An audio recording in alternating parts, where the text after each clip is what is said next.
Right now, somewhere in a laboratory, a single trapped ion is being asked a question that no clock in human history has ever had to answer. How old are you? If you are moving at 2 speeds at once, that question sounds like nonsense. An object has one age. A clock ticks forward at one rate. But quantum mechanics has spent a century teaching us that particles do not always respect the tidy rules we impose on them. And a new generation of experiments is now asking whether time itself might be one of the last. Places where quantum weirdness has been hiding in plain sight too. Understand why physicists are so excited about a laboratory apparatus you could fit on a tabletop. We need to start with 2 of the strangest ideas in modern physics, because this new experiment is, in a very real sense, the marriage of the 2. The first idea comes from quantum mechanics, and it involves a cat. Imagine sealing a cat inside a box with a mechanism triggered by the random decay of a radioactive atom. If the atom decays, a hammer breaks a vial of poison and the cat dies. If it does not decay, the cat lives. Before you open the box, quantum theory says the atom exists in a superposition of having decayed and not having decayed. Both possibilities layered on top of each other. Push that logic to its conclusion, and the cat itself is neither alive nor dead until observed, but suspended in a strange blend of both outcomes simultaneously. This thought experiment, dreamed up by Schrödinger in the middle of the 20th century, was meant as a criticism of quantum theory taken too literally, a way of showing how absurd the mathematics becomes when you apply it to something as large as a cat. But at the scale of individual particles, this kind of superposition is not a paradox. It is measured routinely in laboratories all over the world, every single day. The second idea comes from relativity, and it involves a pair of twins. Imagine one twin boards a spacecraft and travels at a significant fraction of the speed of light to a distant star and back, while her sibling remains on Earth. When the traveling twin returns, something bizarre has happened. She has aged less than her twin who stayed home. Not because her body somehow slowed down in some biological sense, but because time itself passed more slowly for her. From the perspective of an observer on Earth, this is not a hypothetical curiosity. It has been measured directly, and it is baked into the operation of technologies you use every day, including the satellite navigation system in your phone. Now here is the question that has been quietly nagging at physicists for years. What happens if you combine these 2 experiments? What if you could send a single quantum particle down to different paths at once, using the same kind of superposition that makes Schrödinger's cat so strange, but arrange those 2 paths so that time itself flows at different rates along each one? Could a single particle end up simultaneously older and younger than itself? And if you could measure that, what would it tell us about whether time itself has a quantum nature? This is not an idle thought experiment anymore.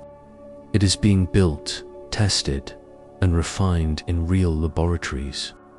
And the results are forcing physicists to reconsider one of the most basic assumptions buried inside the 2 great pillars of modern physics. To see why this matters so much, we need to appreciate just how differently quantum mechanics and relativity treat the concept of time, because on this point, the 2 theories that otherwise describe our universe with exquisite precision simply do not agree. In quantum mechanics, time is remarkably old-fashioned. The equation that governs how quantum systems evolve, the Schrödinger equation, treats time as a single universal parameter that ticks forward at the same rate for every particle in the universe, no matter how strange or exotic its quantum state might be. A particle can be in a superposition of two positions, two spins, two energies, almost anything you like, and yet time itself marches on identically for all of it. This is essentially the same picture of time you find in Newtonian physics from the 17th century. There is a single global clock. Everyone agrees on what now means. And time is simply the stage on which quantum events play out. Relativity throws all of that out the window. In Einstein's universe, time is not global. It is local, and it depends entirely on how fast you are moving and how deep you are sitting in a gravitational field. Two clocks that start out perfectly synchronized will drift apart if one of them travels near the speed of light, or if one of them sits closer to a massive object like a planet or a star. There is no single universal now that everyone in the universe can agree on. Even the very definitions of past, present, and future becomes slippery and observer-dependent once you take relativity seriously. This creates a genuine problem for anyone trying to build a unified theory of physics. A single framework that describes both the quantum world of particles and the relativistic world of gravity and spacetime. If we ever want general relativity and quantum mechanics to shake hands, at the very minimum, the two theories need to agree on what time actually is. Right now, they don't. Relativity offers something beautiful here that quantum mechanics still lacks: a deep symmetry between space and time. In relativity, space and time are woven together into a single four-dimensional fabric called spacetime, and the two are treated on nearly equal footing. But in quantum mechanics, time remains stubbornly special. Position is a quantum variable. Momentum is a quantum variable. Spin is a quantum variable. A particle can occupy a superposition of two different positions, as in the famous Double-Slit Experiment, where a single particle seems to travel through two slits simultaneously. But time itself has never been treated as a quantum variable in the same way. There is no standard quantum mechanical framework in which a particle occupies a superposition of two different times, or has two different ages simultaneously. That gap, the absence of a truly quantum treatment of time, is exactly what a small but growing community of physicists has been trying to close. One promising strategy has been to explore what happens when you take genuinely quantum systems and subject them to the strange relativistic effects that come with time dilation. In other words, build a quantum version of the twin paradox. But what would that even look like in practice? Here is one way to think about it. Instead of two human twins traveling on different paths through space, imagine taking two extremely precise quantum objects, sending them along different trajectories at different speeds, or through different points in a gravitational field, and then comparing how much they have aged relative to each other. This is not just a thought experiment. Versions of this test have already been performed, and performed with astonishing precision, using one of the most exquisitely engineered pieces of technology humans have ever built: the atomic clock. Atomic clocks work by exploiting a natural, almost impossibly precise oscillator hidden inside every atom.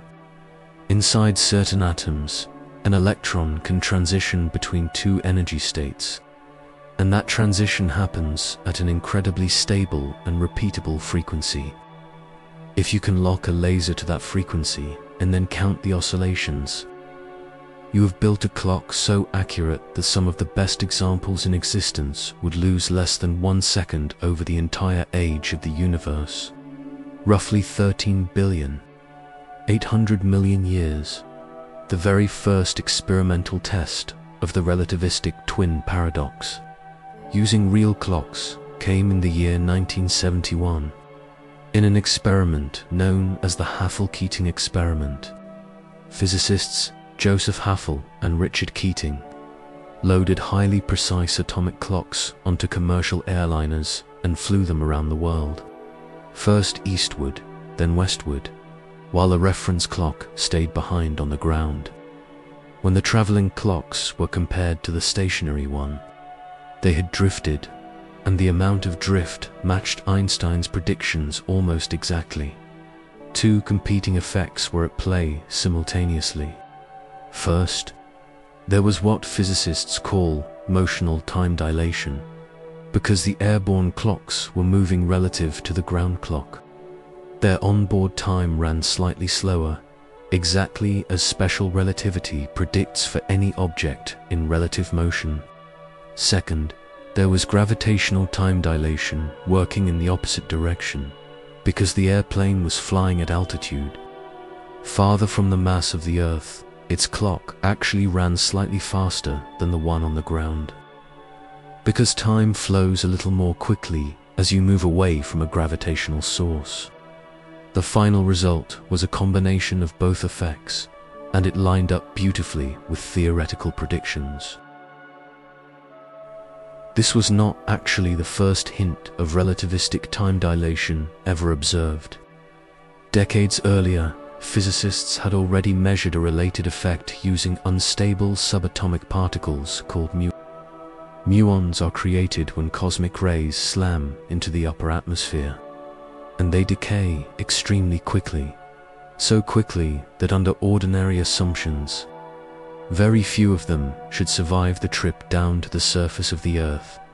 Yet detectors on the ground pick up far more muons than a naive calculation would predict, because the muons are moving at close to the speed of light, and from our perspective, they're internal clocks. The process that governs their decay are running slower due to time dilation. In effect, they survive long enough to reach us precisely because time is passing more slowly for them relative to us. What made the Haffel-Keating experiment special was that it demonstrated the same effect directly, using human-built clocks rather than the internal decay process of an exotic particle. Modern atomic clocks have become so extraordinarily sensitive that motional time dilation can, in principle, be detected just by walking an atomic clock across a room. And gravitational time dilation can be measured by lifting a clock a matter of centimeters off a table. Yes, you read that correctly. Move a state-of-the-art atomic clock up by the width of a stack of books, and it will measure time passing very slightly faster than an identical clock left on the floor, because it now sits ever so slightly farther from the center of the Earth's gravitational well.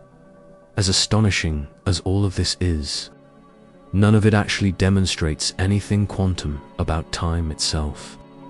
These are precision tests of relativity, full stop.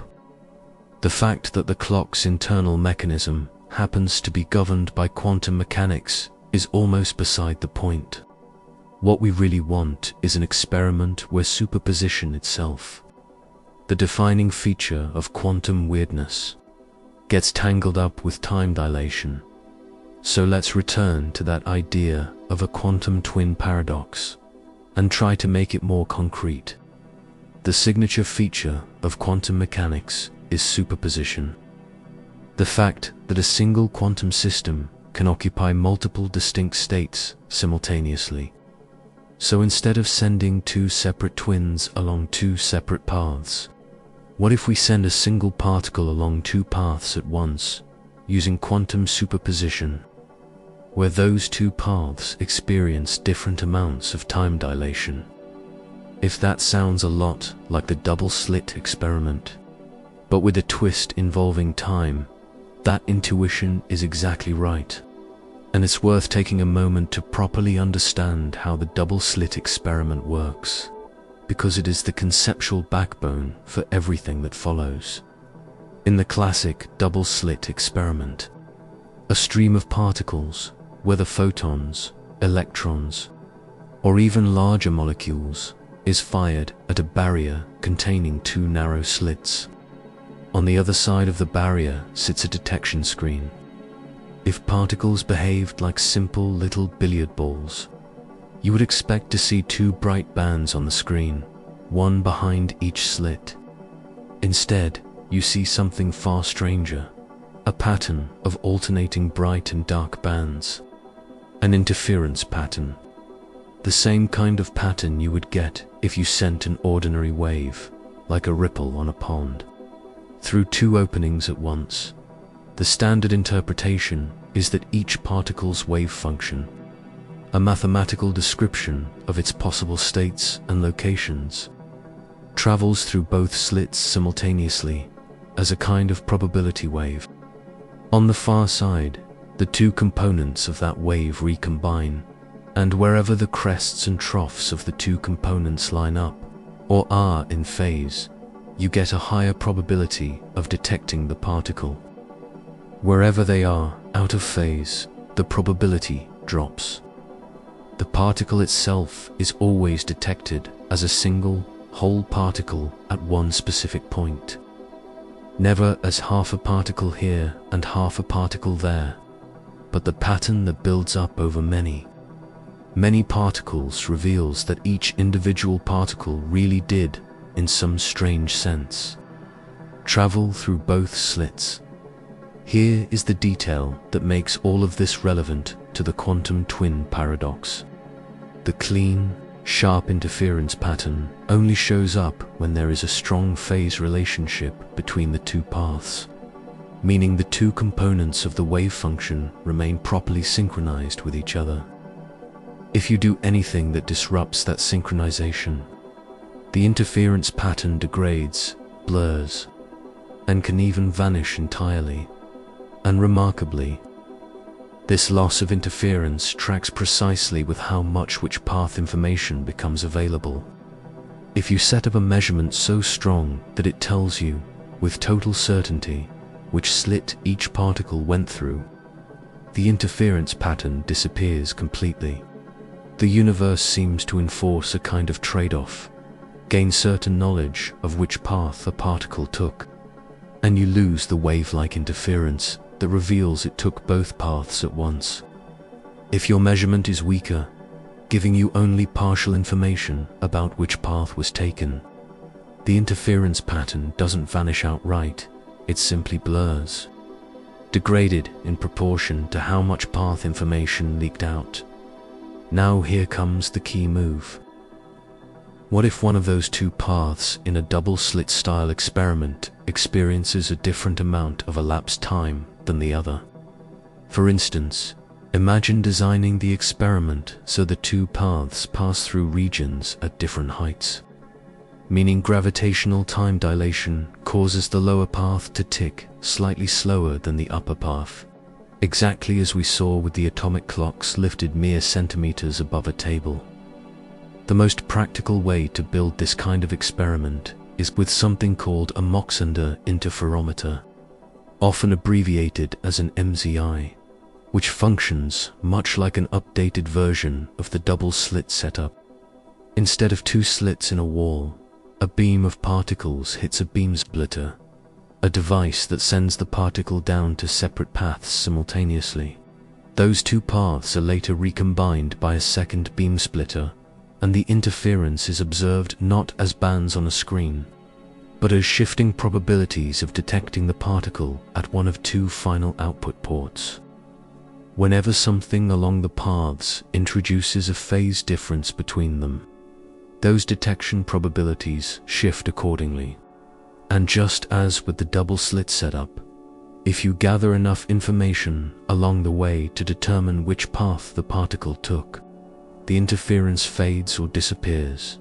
So the natural next question is, what happens if the two arms of a Zehnder interferometer sit at different altitudes? Along the higher path, a particle should accumulate slightly more elapsed time than along the lower path, thanks to gravitational time dilation. In principle, if you could measure the particle's age precisely enough, you could determine which path it took just from that difference.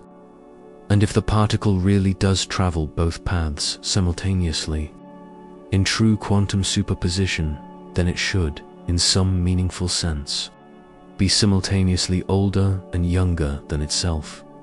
This might sound like a purely theoretical scenario, dreamed up recently to sound provocative for an online video. But incredibly, a version of this experiment was actually performed roughly half a century ago. In the 1970s, a team of physicists ran what's now known as the Colello-Hauser-Werner experiment, or the cow experiment, named after the three physicists who designed it. They sent neutrons through an interferometer arranged so that one path passed at a slightly higher altitude than the other.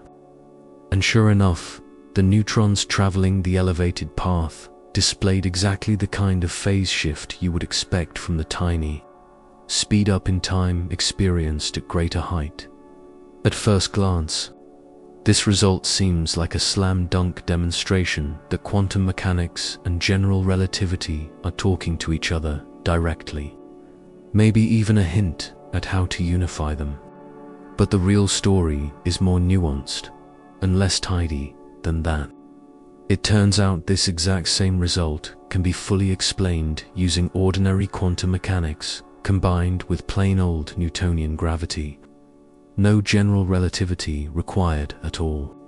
If you simply treat gravity as a conventional force, rather than as the curvature of space-time that general relativity describes, that force alone induces the exact same phase shift in the neutrons.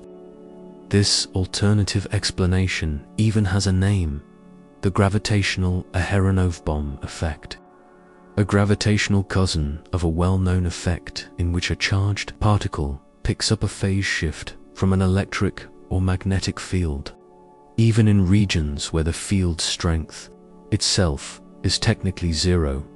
So while the cow experiment does show that relative phase shifts can track relative time flow, and it is genuinely consistent with a superposition of different gravitational time dilations, the interpretation remains muddled.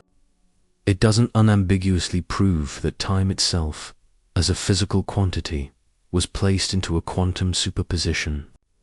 It could just as easily be explained as an ordinary phase effect from a classical gravitational force acting on a quantum wave function. 2.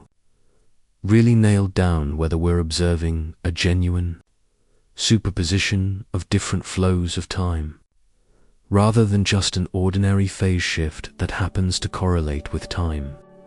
Physicists realized they needed something closer to an actual internal clock built into the particle itself, rather than a simple, somewhat ambiguous phase. This is exactly the idea that physicist Magdalena Zech and her collaborators proposed roughly 15 years ago. Rather than trying to build a superposition of a full atomic clock, which would be extraordinarily difficult, they proposed something a bit more tractable: an internal quantum pendulum. This isn't a literal swinging pendulum, of course, but a superposition of two internal energy states within a particle, where the relative quantum phase between those two states evolves in a completely predictable way over time, much like the swing of an actual pendulum ticking forward at a steady rate. The logic goes like this: if gravitational time dilation causes the flow of time along two different paths, at two different heights, to differ even slightly, then this internal quantum pendulum should get thrown out of sync between the two components of the particle's superposition. Each branch of the wave function effectively builds up its own internal memory of how much time elapsed along the path it took, encoded in the phase of its internal quantum pendulum. When the two branches are finally recombined, that internal memory means each branch, in a very real sense, knows which path it traveled, purely by comparing its own internal clock reading to what it would expect if no time dilation had occurred. And remember what we learned from the double-slit experiment. Any path information at all degrades the interference pattern.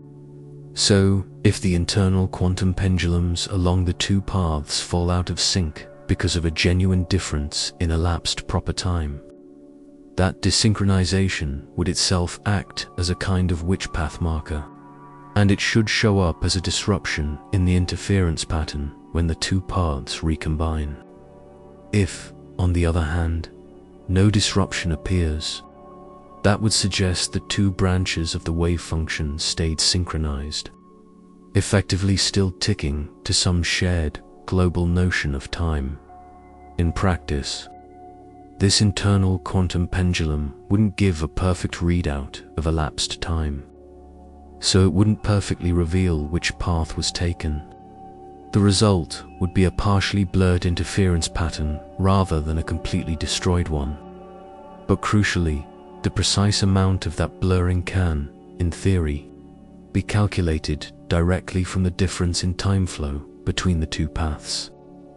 That means time dilation should, at least in principle, be measurable this way, and the interpretation would be far less ambiguous than in the cow experiment, which after all could always be explained away using classical Newtonian gravity instead of true general relativistic space-time curvature.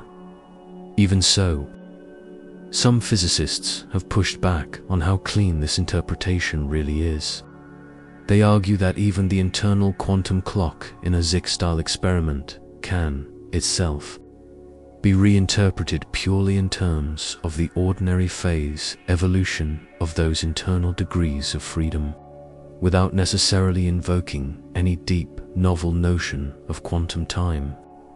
In other words, maybe there's simply no clean way to fully disentangle ordinary quantum phase shift from genuine superposition of different flows of time. Perhaps the cow experiment, despite its ambiguity, actually captured the essential physics correctly 50 years ago. After all, regardless of how you come down on that interpretational debate, there's a more basic practical problem. Nobody has actually managed to perform the Zig-style experiment in a laboratory, even 15 years after it was originally proposed. And it's not for lack of trying or lack of clever ideas about how to attempt it. The challenge is brutally difficult from an engineering standpoint. To make it work, you need to maintain delicate quantum coherence, meaning you need to preserve that precise phase relationship between two branches of a wave function, across paths that are separated by enough height and traveled over enough distance or time, for a genuinely measurable difference in elapsed time to build up between them. That is an extraordinarily demanding set of requirements, and so far, no laboratory on Earth has pulled it off. But here's where the story takes an unexpected and rather elegant turn. It may turn out that we don't actually need to solve that fiendishly difficult spatial superposition problem at all, because there might be a much more accessible route to measuring a genuine quantum superposition of time, using a real, honest-to-goodness atomic clock, of the kind we've been discussing all along. This idea brings the story full circle, right back to the atomic clock. The Zig-style proposal only required the heart of an atomic clock, that internal quantum oscillator, without needing the rest of the clock's machinery.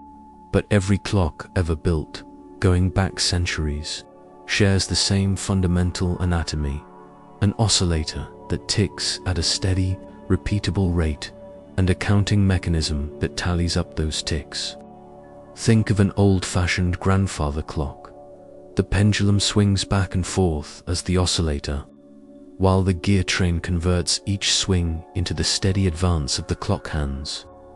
The counting mechanism. Nature happens to provide an extraordinarily precise pendulum, built directly into individual atoms.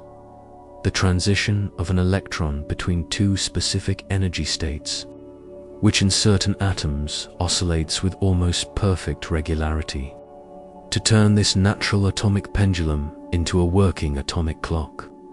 Physicists take a single trapped ion and strike it with a carefully tuned laser pulse. That pulse places the ion into a quantum superposition of its ground state and an excited state simultaneously. This superposition then begins evolving in a wonderfully predictable way, with its internal quantum phase advancing at precisely the frequency associated with that atomic transition. By locking a laser's frequency to match this atomic oscillation, and then using additional techniques to convert that extremely high frequency down into something more manageable, physicists can literally count the oscillations one by one. The resulting clock can be so unimaginably precise that, as mentioned earlier, some versions would lose less than a single second of accuracy over the entire 13,800,000,000-year history of the universe. Given this, you might wonder why nobody has simply sent a complete atomic clock through a full double-slit or Mach-Zehnder-style interferometer experiment. The honest answer is that physicists still haven't figured out how to reliably create a genuine quantum superposition of different spatial paths for something as physically complex as an entire atomic clock. The internal machinery is simply too intricate to maintain in a delicate superposition across two separated locations in space. But there is another, remarkably clever route to creating a superposition of different time flow rates that doesn't require any spatial separation at all. This is where the newest chapter in this story begins. Up until now, we've been focused entirely on gravitational time dilation. The fact that time ticks more slowly the deeper you sit within a gravitational field. But remember, there's a second flavor of time dilation as well. Motional time dilation. The slowing of time experienced by anything in relative motion. The very effect first demonstrated using those unstable muons decaying in the upper atmosphere, and later confirmed directly with atomic clocks aboard airplanes in the Hartle-Keating experiment at first. Motional time dilation doesn't seem like an obvious solution to our spatial separation problem. If you try to place an object into a superposition of moving at two different speeds along a straight line, one component will simply outpace the other, and you're right back to needing to spatially separated trajectories. The exact difficulty we were trying to avoid in the first place. But this is precisely where a team, led by physicist Gabriel working within Igor Pekovsky's research group, alongside experimental collaborators at the National Institute of Standards and Technology, commonly abbreviated NIST, and at Colorado State University, found an ingenious workaround. Rather than putting an atomic clock into a superposition of two different spatial trajectories, their idea is to put the clock's internal quantum oscillator into a superposition of two different internal motional states, all while the atom itself remains confined to essentially the same physical location. Here's how it works in practice. Start with a single trapped ion, an atom that carries a net electric charge, which allows it to be confined using electric or magnetic fields inside what's called an ion trap. Once trapped, the ion can be made to vibrate back and forth within that trap, oscillating around a central equilibrium point. Crucially, these back and forth motional states are quantized, meaning the ion can only vibrate at specific, discrete frequencies, not just any arbitrary speed you like. Higher frequency motional states correspond to faster average motion, and faster motion means, according to special relativity, a somewhat greater degree of time dilation. Here's the truly beautiful part.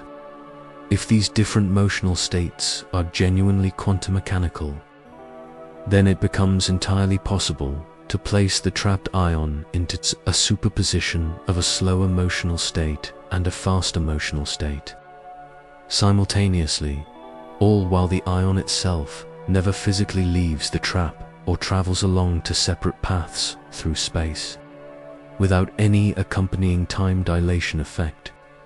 This kind of motional superposition would remain perfectly stable, producing a clean, steady oscillation pattern in the interference signal read out by the coupling laser. But once you factor in motional time dilation, something new happens, because the faster motional state accrues proper time more slowly than the slower motional state. The two components of the superposition gradually drift apart from one another, becoming increasingly distinguishable as time goes on.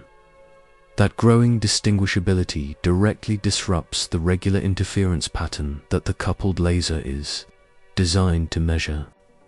In precisely the same way that path information disrupted interference in the double-slit and Zehnder experiments we discussed earlier. In this new approach, a superposition of speeds effectively takes the place of a superposition of spatial paths. And the enormous advantage of this technique is that it completely sidesteps the need for any large spatial separation whatsoever, which was the single biggest engineering obstacle standing in the way of a Zeit-style experiment for the past decade and a half. Of course, no clever workaround comes entirely free of trade-offs. One limitation of this motional superposition approach is that it is a purely special relativistic effect, arising from relative motion alone, with no involvement whatsoever from gravity or general relativity. That means, unlike the gravitational version originally envisioned by Zeit and her collaborators, this experiment doesn't directly speak to the coveted link between quantum mechanics and general relativity that so many physicists are hoping to uncover. There's also ongoing debate about precisely how to interpret the underlying mathematics of this proposal. Is the flow of time itself genuinely changing because of the ion's motion? Or is the motion instead altering something like the ion's effective internal mass, which then indirectly changes how its internal quantum state evolves over time? These are subtly different ways of framing the same underlying physics, and physicists haven't fully settled on which framing captures the deeper truth. But whatever interpretational subtleties remain unresolved, there is enormous value simply in being able to perform the experiment at all, rather than being stuck, as with the Zeit proposal, waiting more than a decade for the engineering to catch up with the theory. And according to the analysis published by Sorchi and his collaborators, the required measurement precision is now, for the first time, genuinely within experimental reach. Consider, for example, an aluminum ion clock, one of the most precise atomic clocks currently in operation anywhere in the world. According to the Sorchi team's calculations, the expected time shift in this kind of experiment would be on the order of just a few parts in 10 billion, an almost incomprehensibly tiny fraction. And yet, remarkably, the very best ion clocks currently operating at NIT already possess the measurement precision needed to detect a discrepancy that small.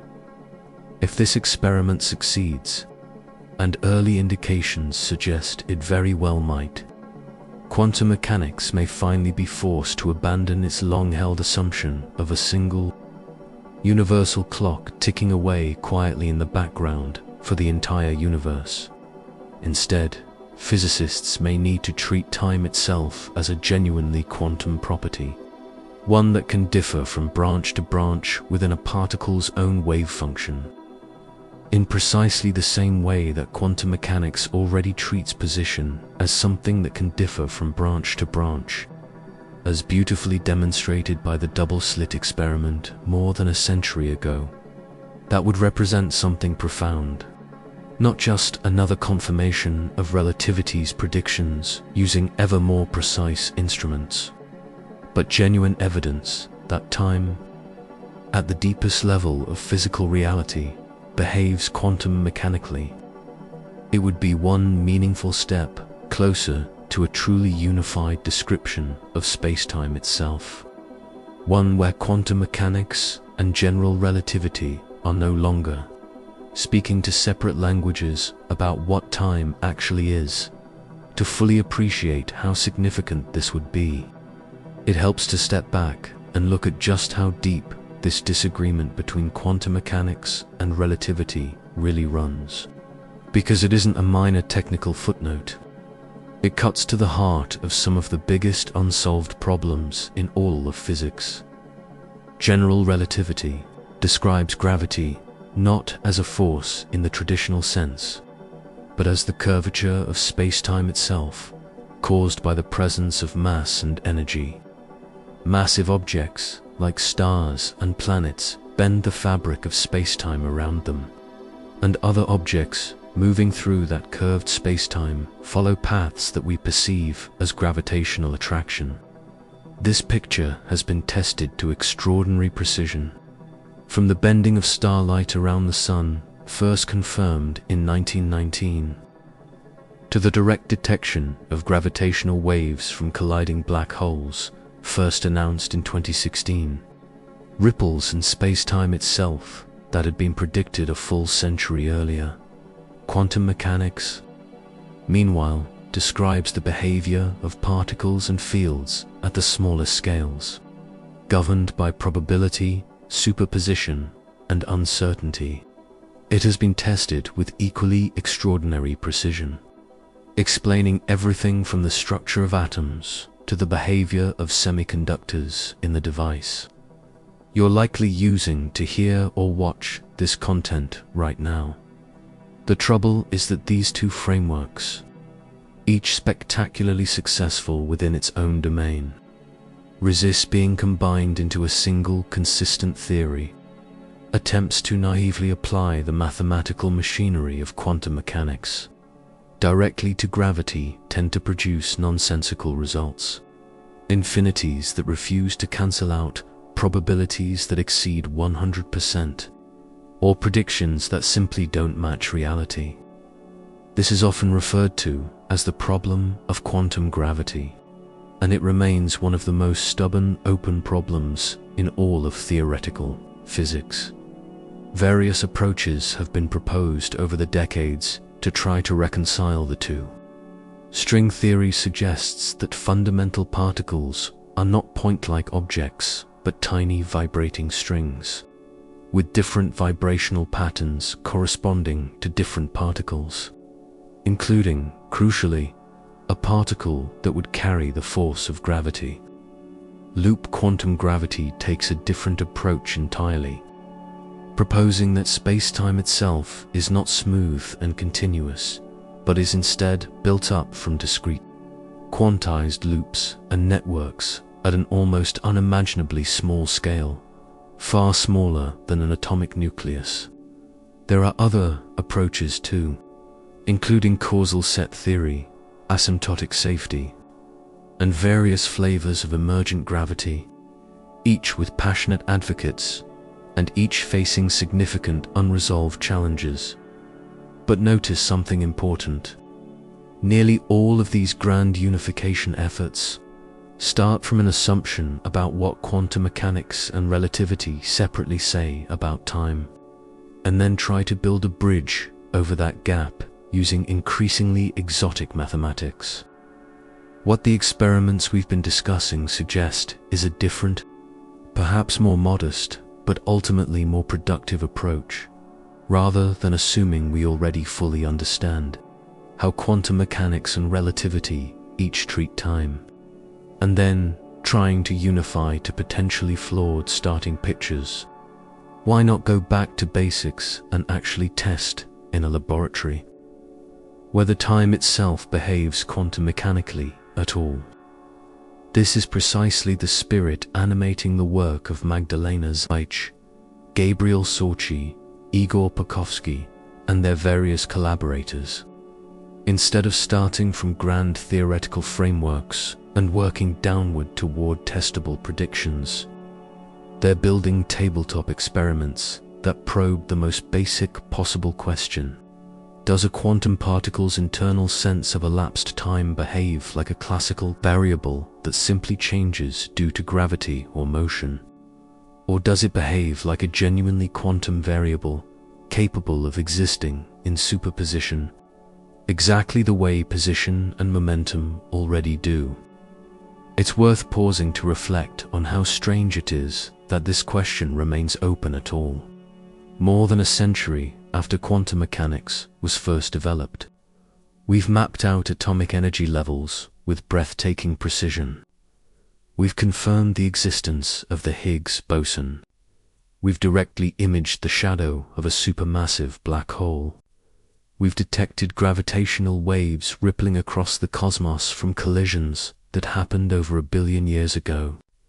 And yet this seemingly basic question, whether time itself can be placed into quantum superposition, has remained stubbornly difficult to test, simply because engineering a clean enough experiment is fiendishly hard. Part of what makes this so challenging is the sheer scale mismatch involved. The relativistic time dilation effects we're discussing here are almost comically tiny in everyday terms. Moving an atomic clock up by a matter of centimeters changes its ticking rate by an amount so small that only the very best atomic clocks on Earth can detect it at all. And the motional time dilation effect at play in the trapped ion experiment amounts to a shift of just a few parts in 10 billion billion. To put a number like that in perspective, if you had a clock ticking away since the beginning of the universe, 13,800,000,000 years ago, an error of a few parts in 10 billion billion would amount to a discrepancy of only a small fraction of a second. By today, detecting an effect that minuscule requires almost unimaginable levels of experimental control. You need to isolate your quantum system from essentially all sources of environmental noise: stray electric and magnetic fields, thermal vibrations, and even the subtle gravitational tug of nearby objects in the laboratory, because any of these could introduce phase shifts or decoherence effects that would swamp the tiny signal you're actually looking for. The fact that ion trap technology has advanced to the point where this level of precision is achievable is itself a staggering engineering accomplishment. Decades in the making, building on techniques originally developed for entirely different purposes, like quantum computing and precision spectroscopy. It's also worth understanding why trapped ions in particular have become such a powerful platform for this kind of fundamental physics test. Trapped ion systems were originally developed and refined largely for applications in quantum computing, where individual ions serve as extremely stable, well-isolated quantum bits, or qubits.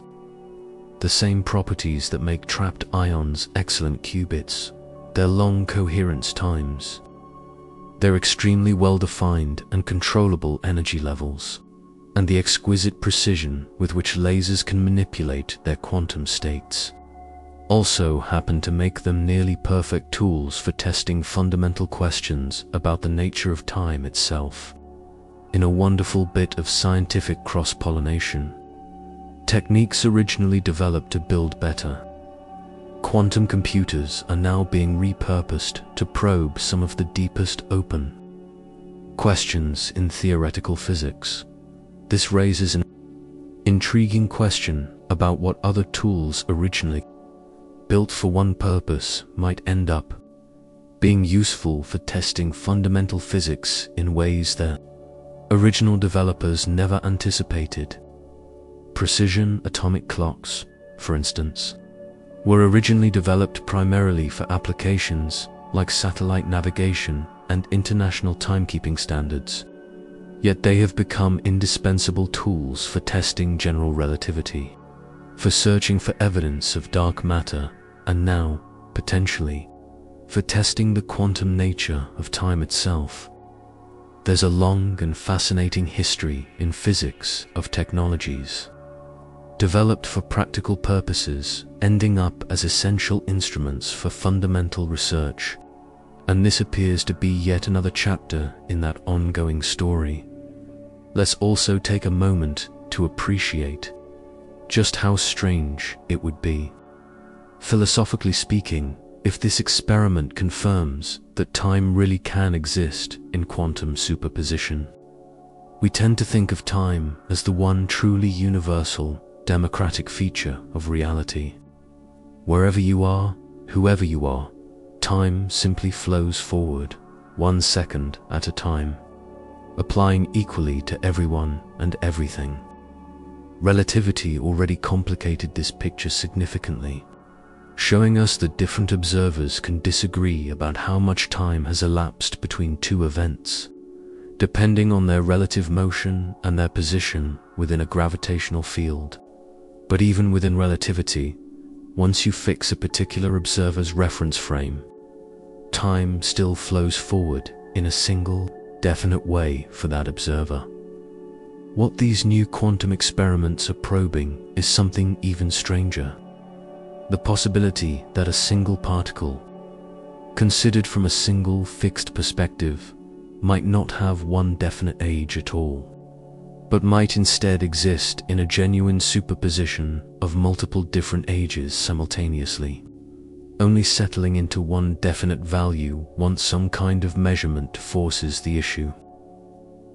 This would mean that our most basic, intuitive assumption about time, that it always has one single, unambiguous value for any given object at any given moment, might simply be wrong at a small enough scale, in exactly the same way that our intuitive assumption that objects have one single definite position turned out to be wrong once physicists probed deeply enough into the quantum realm. There's a reasonable temptation here to ask whether any of this has practical consequences beyond satisfying scientific curiosity. It's a fair question, and the honest answer is that we don't yet know, because we are still at the earliest stages of even confirming whether this effect is real. But it's worth remembering that many of the most transformative technologies in history emerged from research that, at the time, seemed like nothing more than abstract curiosity about the fundamental workings of nature. The quantum mechanics that explains the strange behavior of electrons inside atoms, developed almost entirely out of pure scientific curiosity in the early 20th century, eventually gave rise to the entire semiconductor industry, and with it, every computer, smartphone, and piece of modern electronics in existence today. General relativity, originally conceived purely as an elegant mathematical description of gravity with seemingly no practical application whatsoever, turned out to be absolutely essential for the accurate functioning of global satellite navigation systems. Because without correcting for relativistic time dilation, those systems would drift wildly out of accuracy within a matter of minutes. It's entirely plausible that a deeper understanding of the quantum nature of time could eventually feed into future technologies we can't yet fully anticipate. Perhaps in the realm of ultra-precise timekeeping, ultra-sensitive detectors for gravitational effects, or entirely new approaches to quantum computing and quantum sensing that exploit time itself as a quantum resource, rather than treating it merely as a fixed background parameter. But right now, the primary motivation driving this research isn't any specific application.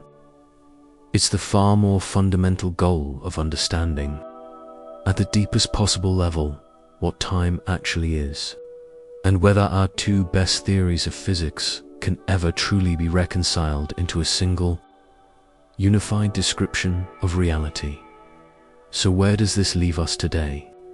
As of the most recent published results, the trapped ion experiment proposed by Sorchi-Pekowski and their collaborators has not yet been fully carried out and confirmed in the laboratory. though the theoretical proposal makes a strong case that current experimental precision is finally sufficient to attempt it. Meanwhile, the original Zeit-style proposal involving genuine spatial superposition across different gravitational heights remains, for now, beyond our engineering capabilities, though ongoing advances in techniques for maintaining quantum coherence across larger separations could eventually change that. What scientists still don't fully know includes several genuinely open questions. They don't yet know, with complete certainty, whether the interference disruption predicted in these experiments will actually appear exactly as calculated, or whether some unexpected physical effect might complicate the picture once the experiment is actually performed with real, imperfect laboratory equipment. They don't yet know how to fully resolve the interpretational debate over whether these experiments are measuring a genuine superposition of different flows of proper time, or whether they can always, in principle, be reinterpreted as ordinary phase shifts arising from otherwise unremarkable physical mechanisms. And they certainly don't yet know whether confirming a quantum superposition of time, if it holds up, will provide any meaningful clues toward the deeper project of unifying quantum mechanics with general relativity, or whether it will turn out to be a fascinating but ultimately separate curiosity that doesn't directly illuminate that grander unification.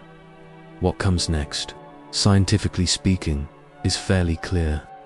Experimental groups working with trapped ions, particularly those with access to extremely precise aluminum ion clocks and similar state-of-the-art systems, are likely to attempt exactly the kind of motional superposition experiment proposed by the Sochi team in the coming years.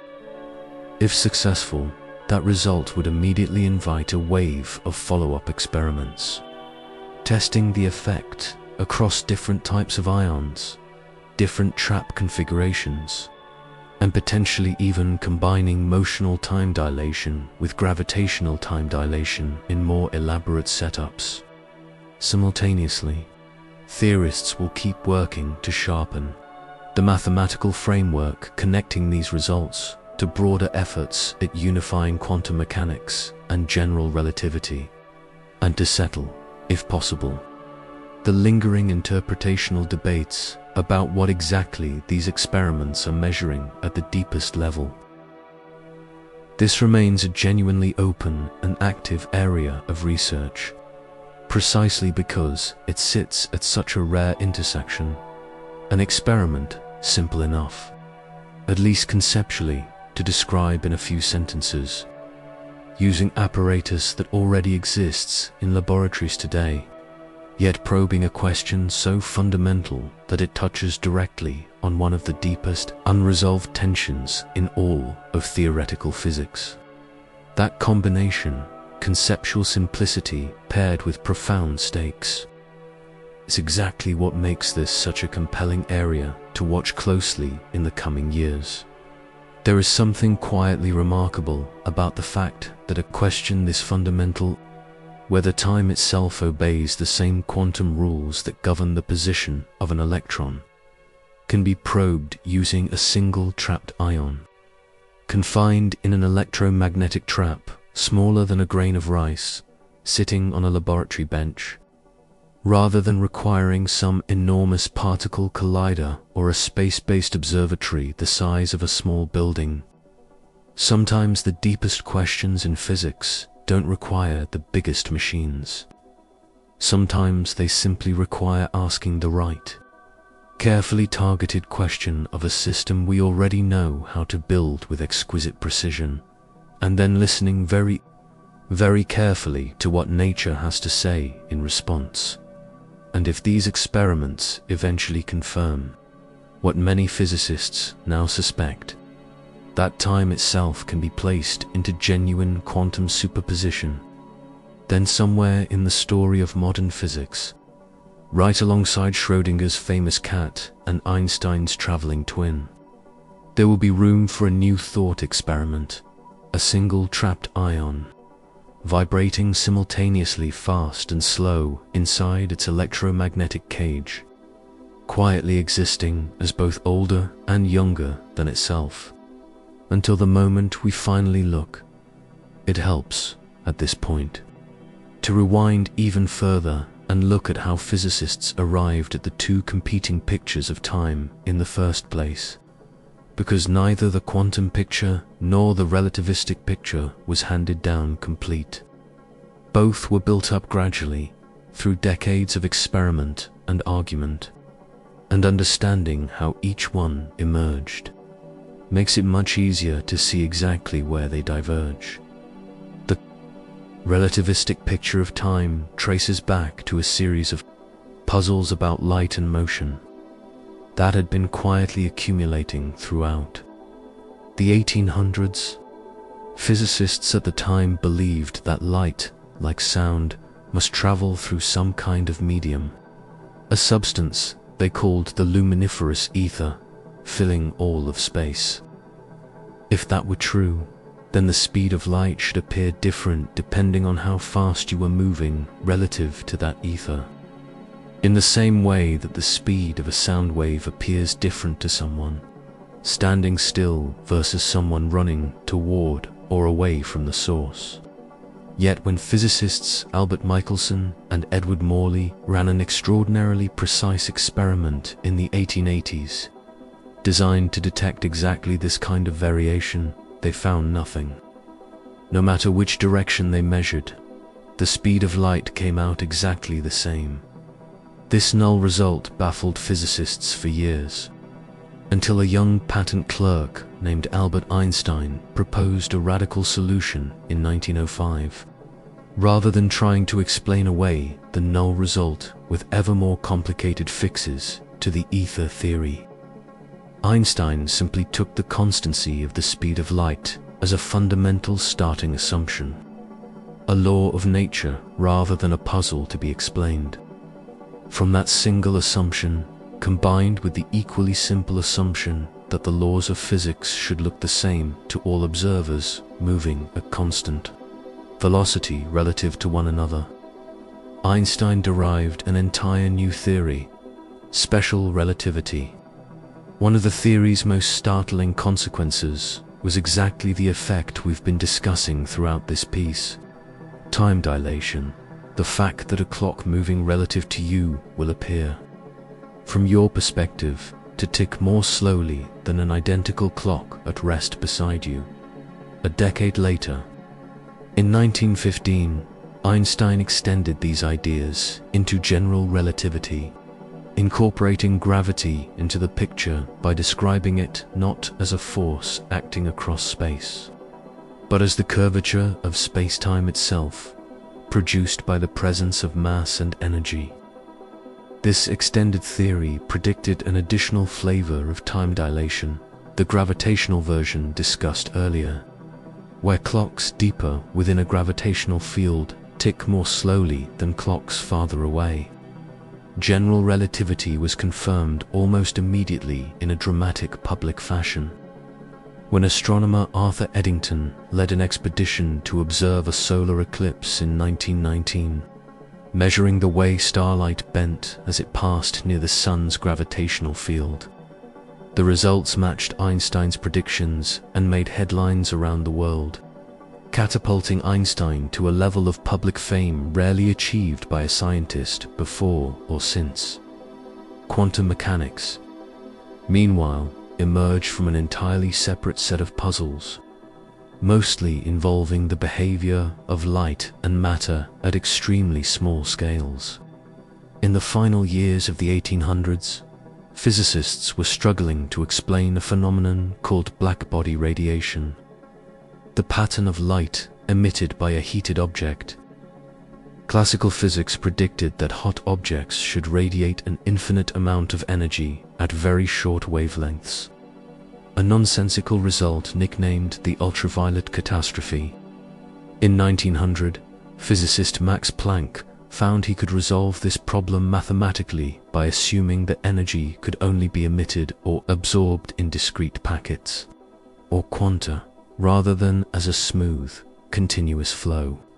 Planck himself considered this assumption to be little more than a mathematical trick, but it turned out to be the first crack in the foundation of classical physics, the earliest hint of an entirely new quantum picture of reality.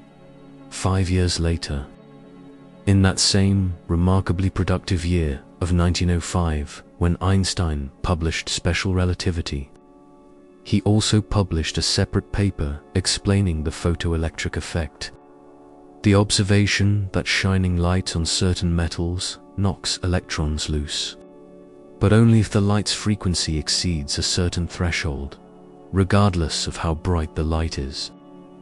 Einstein explained this by proposing that light itself is made of discrete packets of energy, later named photons, each carrying an amount of energy proportional to its frequency.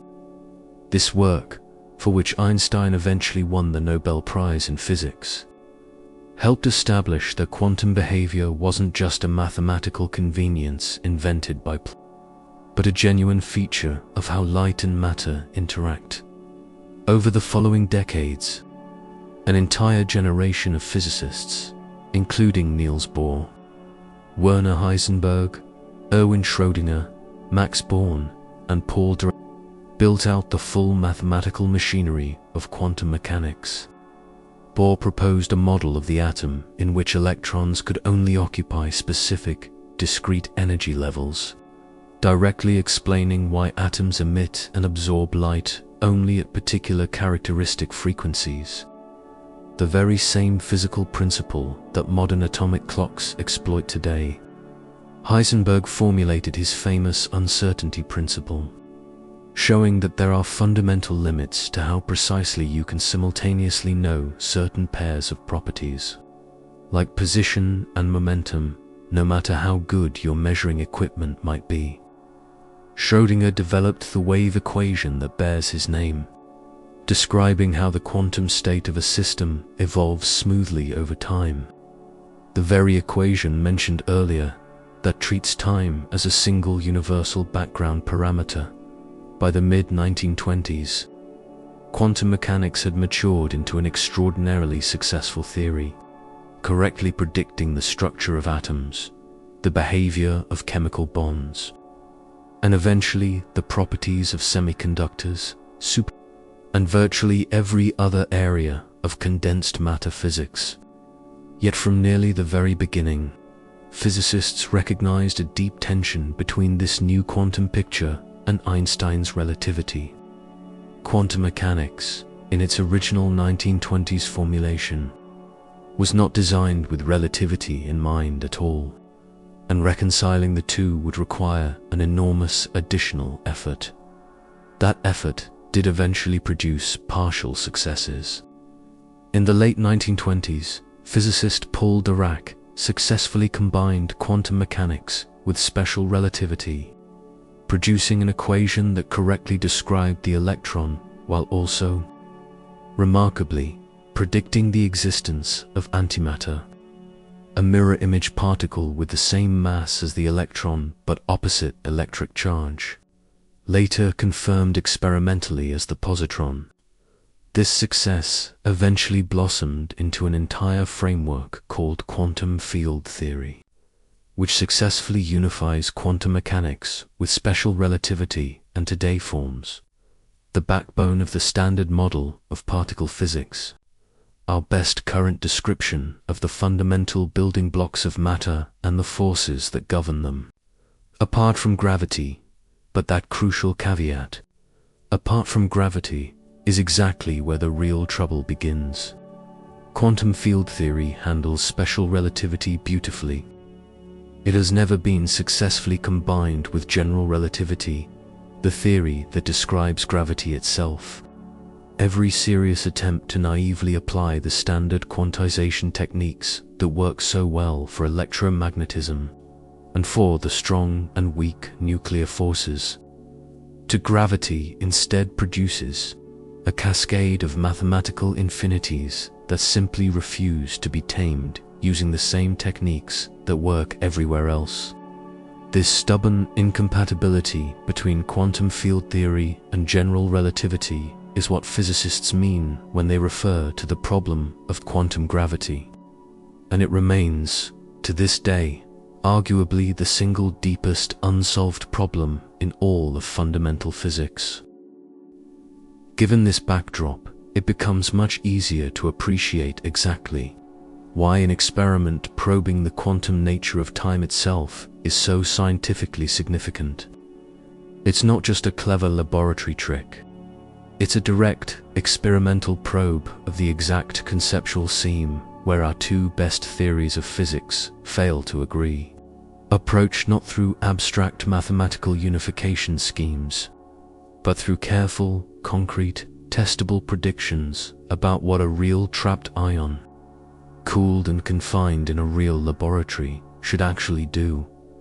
It's also worth spending a moment on exactly how physicists manage to trap and control a single ion with the kind of precision these experiments demand, because the engineering involved is genuinely remarkable in its own right.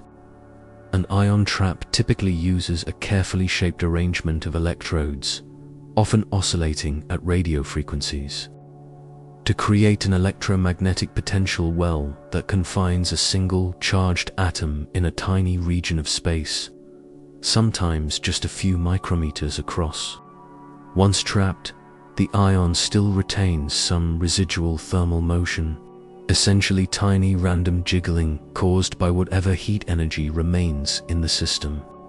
To get down to the exquisitely controlled quantum states needed for these experiments, physicists use a technique called laser cooling, in which carefully tuned laser light is used to repeatedly absorb and re-emit photons from the ion in a way that gradually saps away its kinetic energy, slowing its motion down until it approaches what's called the motional ground state, the lowest possible quantum state of vibration within the trap. Once an ion has been cooled down to, or very near, its motional ground state, physicists have exquisite control over its remaining quantum properties. They can use precisely tuned laser pulses to place the ion into superpositions, not just of its internal electronic states, the atomic pendulum discussed earlier, but also of its motional states, the different possible vibrational modes within the trap. This is exactly the technique that makes the Sochi team's proposal experimentally accessible. Rather than needing to separate the ion across two different physical locations, they simply need to place its motional state, its vibrational behavior within the trap, into a superposition of two different frequencies, corresponding to two different speeds, and therefore to different degrees of motional time dilation. This same underlying toolkit, laser cooling combined with precise control over both internal electronic states and external motional states, is also the exact foundation on which modern trap-team quantum computers are built. Companies and research groups working on traption quantum computing have spent well over a decade refining these techniques, driven by the promise of building increasingly powerful quantum processors. It's a wonderful, if somewhat unexpected, example of how investment in one area of technology, quantum computing hardware, can end up directly enabling breakthroughs in a seemingly unrelated area, fundamental tests of the nature of time itself. It's also worth taking a moment to properly unpack why quantum superposition is so much stranger and so much harder to intuitively grasp than ordinary uncertainty. If someone flips a coin and covers it with their hand before you can see the result, you might not know whether it landed heads or tails, but the coin definitely landed on one or the other. Your uncertainty in that case is purely about your own limited knowledge. The coin itself has a definite, if hidden, state. Quantum superposition is fundamentally different. It's not merely that we don't know which state a quantum system is in. The overwhelming weight of experimental evidence going back nearly a century indicates that the system genuinely does not have a single definite value for certain properties until a measurement is actually performed. This is not a limitation of our measuring instruments. It appears to be a fundamental feature of reality at the quantum scale. This distinction matters enormously for how we should interpret an experiment probing the quantum superposition of time. If the trapped ion experiment succeeds exactly as predicted, it wouldn't simply mean that we don't happen to know which motional state, and therefore which elapsed proper time, the ion actually experienced.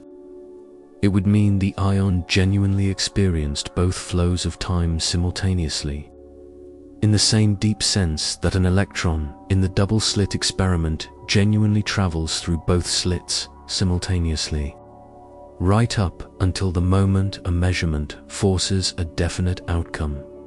Naturally, this raises one of the oldest and most contentious debates in all of quantum physics.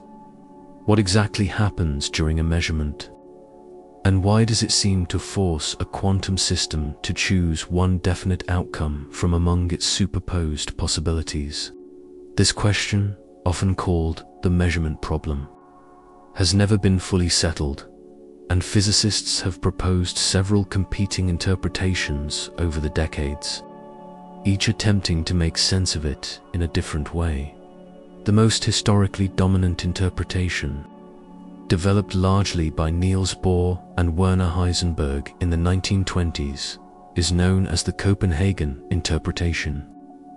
It essentially treats the act of measurement as something that causes a quantum system's wave function to instantaneously and irreversibly collapse into one definite state, without offering a detailed physical mechanism for why or how that collapse actually happens. Critics have long complained that this interpretation draws an arbitrary line between the quantum world, governed by smooth, deterministic wave function evolution, and the classical world of measuring instruments and human observers, without ever clearly specifying exactly where that line should be drawn.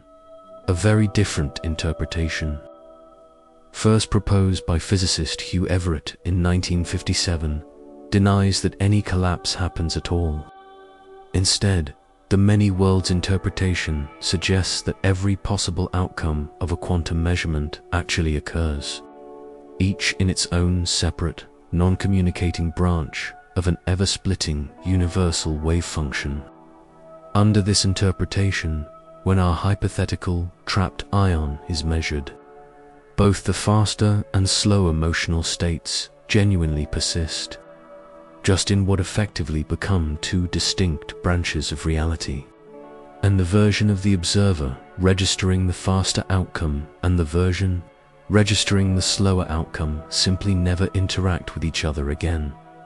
Yet another interpretation, known as pilot wave theory or Bohmian mechanics, developed initially by Louis de Broglie and later refined by David Bohm, proposes that particles always do have definite positions and trajectories at all times, but that their motion is guided by an underlying, physically real wave that spreads out and can interfere with itself, producing the strange statistical patterns observed in experiments like the double-slit setup, without ever requiring any mysterious wave function collapse. More recently, an approach called decoherence theory has offered a somewhat different, and in some ways more experimentally grounded, way of understanding why quantum superpositions seem to disappear once a system interacts with its surrounding environment, rather than positing a sudden, mysterious collapse. Decoherence theory shows mathematically how a quantum system's delicate superposition becomes entangled with the enormous number of particles in its environment, effectively spreading out the quantum information so thoroughly that any local interference effects become practically impossible to observe, even though, strictly speaking, no true collapse may have actually occurred. Decoherence theory has become enormously influential in modern experimental physics precisely because it explains, with impressive quantitative accuracy, why maintaining delicate quantum superpositions requires such extraordinary isolation from environmental noise. Exactly the challenge facing anyone attempting to build these time superposition experiments in a real laboratory. None of these interpretations have been definitively ruled out by experiment, and the debate over which one, if any, correctly describes reality remains lively and unresolved among physicists and philosophers of science today. What's fascinating about the trapped ion time dilation experiments discussed here is that they don't actually require settling this interpretational debate in order to produce a meaningful, testable result, regardless of which interpretation one personally favors. All of them predict the same observable outcome for this experiment.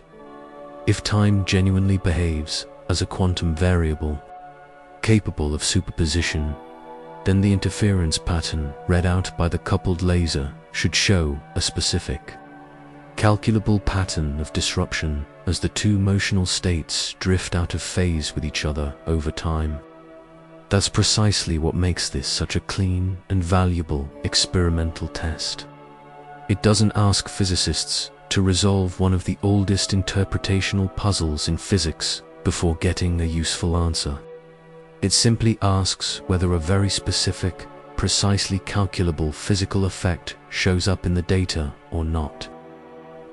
There's another rich vein of related physics worth mentioning here, because it helps place these experiments within a broader context of research into the foundations of quantum mechanics.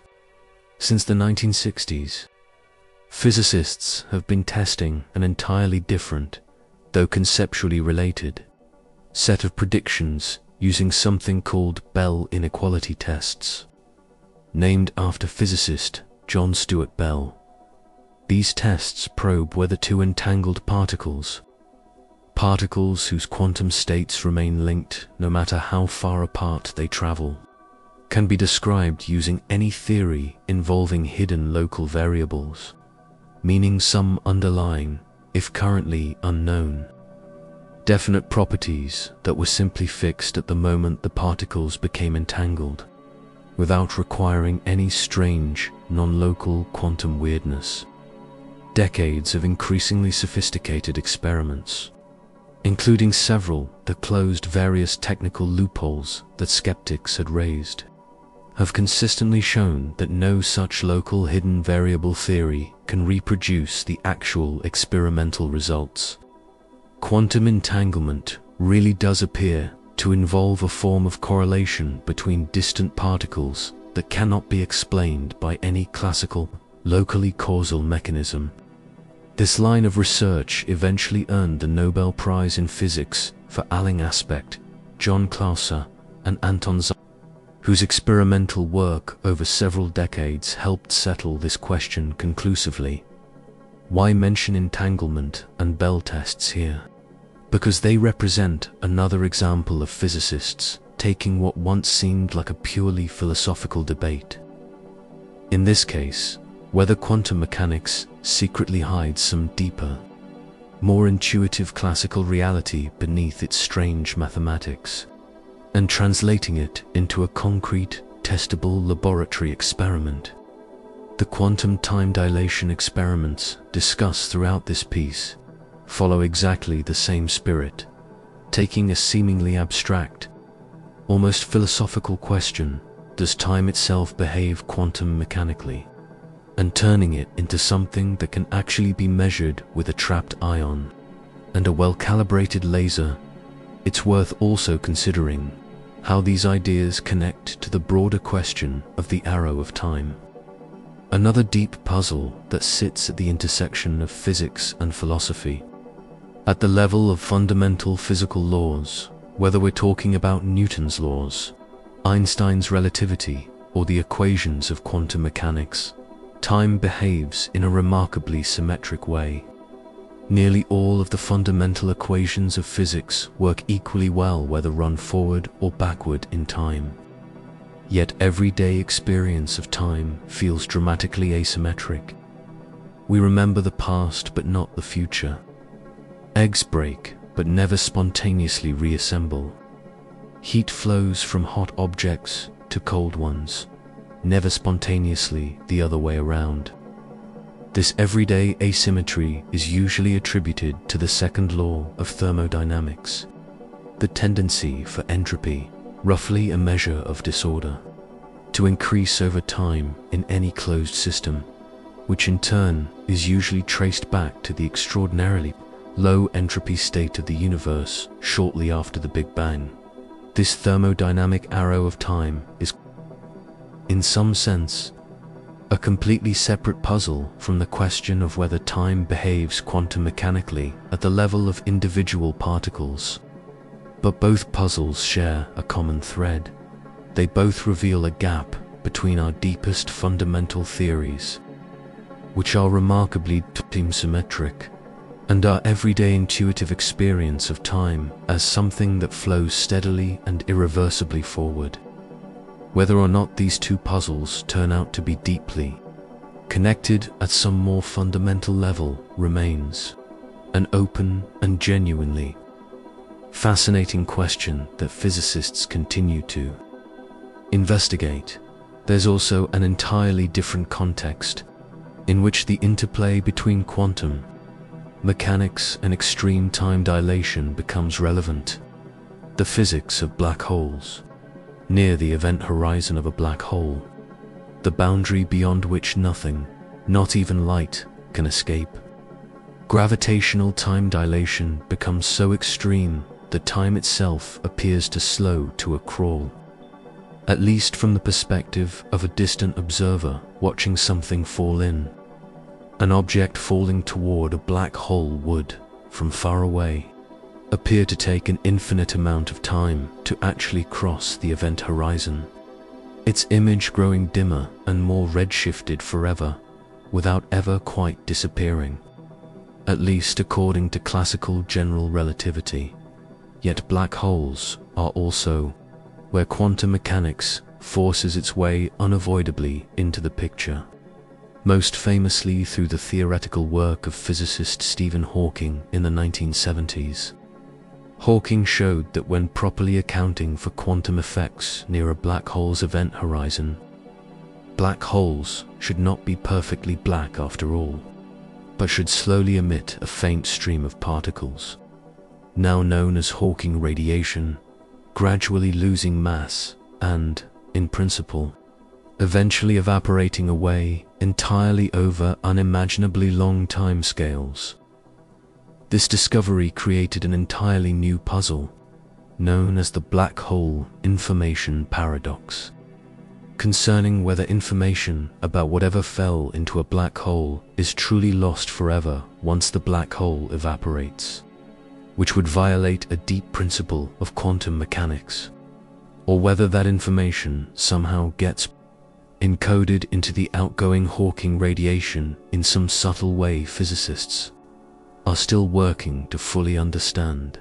Black holes therefore represent perhaps the most extreme natural laboratory where the tension between quantum mechanics and general relativity becomes not just an academic curiosity, but an urgent, practical problem that any successful theory of quantum gravity will eventually need to resolve. While the delicate tabletop experiments discussed throughout this piece, involving trapped ions and interferometers, operate at an almost absurdly tiny scale of time dilation compared to the extreme conditions near a black hole, they're probing exactly the same fundamental question that makes black hole physics so vexing. What happens to the concept of time once quantum mechanics is taken seriously in a regime where relativistic effects also matter? It's genuinely remarkable, stepping back and looking at the full picture, just how many different threads of modern physics all eventually loop back to this same underlying question. From satellite navigation systems quietly correcting for relativistic time dilation every single day, to muons raining down from the upper atmosphere, revealing time dilation through their extended lifetimes. 2 trapped ions in a laboratory, potentially revealing a genuinely quantum flavor of time. To the extreme physics unfolding at the edge of a black hole's event horizon, the question of what time actually is, and how it behaves once pushed deeply enough into either the quantum realm or the relativistic realm, keeps resurfacing again and again as one of the true unifying threads running through modern physics. Perhaps that's fitting, given how central the concept of time is to nearly every other question asked about the universe. Cosmologists study how the universe has evolved and expanded over time. Particle physicists study how fundamental particles decay and interact over time. Biologists study how organisms age over time. Yet, at the very foundation of all of these investigations sits a question still not fully answered. What exactly is time, at the deepest physical level? And does it ultimately behave according to the smooth, continuous rules of relativity, the strange probabilistic rules of quantum mechanics, or, as these emerging trapped ion experiments increasingly suggest, some genuinely new hybrid picture that scientists are only just now developing the experimental tools to properly investigate? It's worth pausing on the humble atomic clock itself for a moment longer, because its own history is a story of relentless, decades-long refinement, and understanding that history helps explain why physicists are only now, in this particular moment, able to attempt an experiment like the one proposed by Scorchi and his collaborators. The very first atomic clocks, developed in the middle of the 20th century, relied on the transition frequency of the cesium atom. Cesium was chosen because its particular electronic transition happens to be extraordinarily stable and largely insensitive to outside disturbances like stray magnetic fields or temperature fluctuations. This cesium standard became so reliable and so universally trusted that it eventually replaced older, less precise methods for defining the second itself, the fundamental unit of time, rather than defining a second based on some fraction of the Earth's rotation or its orbit around the Sun, both of which turn out to be subtly irregular over long timescales. The international scientific community redefined the second in terms of a precise number of oscillations of the cesium atom's characteristic transition frequency. This means that, in a very real sense, our modern definition of time itself is now anchored not to the motion of celestial bodies, but to the quantum mechanical behavior of a single type of atom. Cesium clocks were revolutionary, but scientists kept pushing for even greater precision, and the next major leap came with the development of what are called optical lattice clocks. Rather than relying on a microwave frequency transition, as cesium clocks do, these newer clocks exploit an optical frequency transition, meaning the relevant oscillation happens at a much, much higher frequency, in the range of visible or near visible light rather than microwaves. Because the oscillation happens so much faster, there are vastly more ticks available to count within any given interval, which translates directly into dramatically improved precision. To keep the atoms still enough to measure this transition with the necessary accuracy, physicists trap them within a structure created by intersecting laser beams, forming what's called an optical lattice, a kind of egg carton arrangement of tiny wells that each hold a single atom in place, isolated from most sources of external disturbance, alongside optical lattice clocks. Physicists also developed single Traptian clocks, which use exactly the kind of ion trap technology discussed earlier, confining just one individual charged atom with extraordinary precision using electric and magnetic fields. then reading out its extremely stable internal oscillation using carefully tuned lasers. Aluminum ion clocks, the specific type mentioned in connection with the Sochi proposal, fall into this category, and they represent some of the most precise timekeeping devices ever constructed by humans.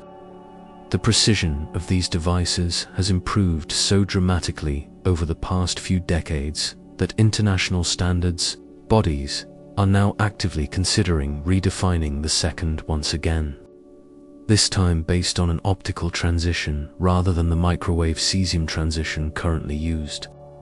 Precisely because these optical clocks have become so much more accurate and stable, this relentless drive toward ever greater timekeeping precision hasn't been motivated purely by abstract scientific curiosity, though that has certainly played a role.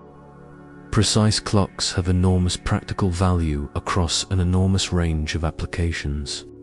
Satellite navigation systems depend critically on extremely accurate onboard atomic clocks, because even tiny timing errors translate directly into significant positioning errors here on the ground, given that radio signals travel at the speed of light, and even a handful of nanoseconds of clock drift can throw off a position calculation by a meaningful distance. Telecommunications networks, financial trading systems, and power grid synchronization all depend, in various ways, on precise, reliable timekeeping standards, often ultimately traceable back to these same atomic clock technologies. But alongside all of these practical applications, atomic clocks have increasingly become one of the most powerful tools available to fundamental physics research in their own right. Because they're sensitive to such extraordinarily tiny effects, atomic clocks have been used to search for subtle variations in fundamental physical constants over time, to search for evidence of dark matter interacting weakly with ordinary matter, to test general relativity with ever-increasing precision, and now, potentially, to probe whether time itself behaves as a genuinely quantum mechanical variable. It's a beautiful illustration of how a technology developed largely for practical timekeeping and navigation purposes has gradually become sensitive enough to double as an extraordinarily powerful instrument for probing the deepest open questions in fundamental physics. Given everything we've covered, it's worth returning one final time to the actual proposed experiment itself and walking through, step by step, exactly what a successful confirmation would look like in practice, because it helps to have a clear, concrete picture of the finish line these researchers are working toward. First, researchers would need to trap a single ion, likely an aluminum ion given its exceptional stability and the existing expertise built up around aluminum ion clocks at institutions like NIST, and cool it down using laser cooling techniques until it sits at, or extremely close to, its motional ground state within the trap. Next, using carefully calibrated laser pulses, researchers would place the ion's motional state into a genuine quantum superposition of two distinct vibrational frequencies, corresponding to two subtly different average speeds of oscillation within the trap. This is the crucial step that replaces the need for spatial separation in earlier proposed experiments. Instead of sending the ion down to different physical paths, its internal motion itself is placed into superposition. The ion would then be allowed to evolve for some carefully chosen period, during which motional time dilation, if it behaves as predicted, would cause the two components of the superposition to gradually accrue different amounts of proper time relative to each other, exactly as we discussed with the faster motional state accruing time more slowly than the slower one. Finally, researchers would use the coupled laser system to read out the resulting interference pattern between the two motional states, looking for the specific precisely calculable pattern of disruption predicted by the theory. If the disruption matches the predicted profile, closely tracking the expected difference in accumulated proper time between the two motional states, that would represent strong evidence that time itself really did behave as a genuinely quantum variable throughout the experiment, existing in superposition rather than following a single, definite, classical value, naturally. An enormous amount of careful experimental control would be needed throughout this entire process to rule out other, more mundane explanations for any observed disruption in the interference pattern. Researchers would need to carefully verify that the effect scales with the predicted parameters in exactly the right way, that it disappears when the experiment is configured so that no motional time dilation should occur, and that it cannot be explained by any more ordinary decoherence mechanism, like stray electric or magnetic field noise, imperfect laser calibration, or residual thermal motion that wasn't fully eliminated by the cooling process. This is exactly the kind of careful, painstaking experimental verification that characterizes essentially all of modern precision physics. And it's part of why extraordinary claims about fundamental physics tend to take years, sometimes decades, to move from an initial theoretical proposal to a fully confirmed, independently replicated experimental result. Given the history here, with the original Zech proposal still awaiting a full experimental test some 15 years after publication, it would be reasonable to expect a similarly patient, methodical timeline for fully confirming the Sochi team's trapped ion approach, even though its use of existing, already highly refined ion trap technology gives it a significant practical advantage. Still, there is real reason for optimism here that distinguishes this proposal from its predecessor. The core techniques required, laser cooling, precise motional state control, and high-fidelity interference readout, are not new or speculative. They already exist, refined over more than a decade of intensive development within the Traptian quantum computing community. What's needed isn't a new category of technology, but rather a careful, targeted application of existing, mature techniques to a specific, well-defined, fundamental physics question. That combination of mature technology and a sharply defined theoretical prediction is exactly the kind of situation that tends to produce relatively rapid, experimental progress in physics. There's a broader lesson embedded in this entire story, one that extends well beyond just the specific question of whether time can exist in quantum superposition. It's a story about how progress on the deepest, most fundamental questions in physics often depends not on some single dramatic theoretical breakthrough, but on the slow, patient accumulation of better and better experimental tools. Tools that were frequently developed for entirely different, often more immediately practical purposes. Atomic clocks were developed for navigation and international timekeeping. Ion trap technology was refined largely in pursuit of quantum computing. Laser cooling techniques were developed initially to study atomic physics with greater precision. Yet all of these separate threads of technological development have now converged on a single laboratory apparatus, capable of asking one of the oldest, strangest questions in physics. Can something be simultaneously older and younger than itself? That convergence didn't happen by accident, and it didn't happen quickly. It's the product of roughly a century of quantum mechanics, more than a century of relativity, and several decades of intensive, incremental engineering refinement across multiple, seemingly unrelated fields of applied physics. And now, finally, all of those separate threads have come together at exactly the right moment to make a genuinely fundamental question experimentally tractable for what may be the very first time in the history of science. It's genuinely difficult to predict exactly how this story will unfold in the coming years.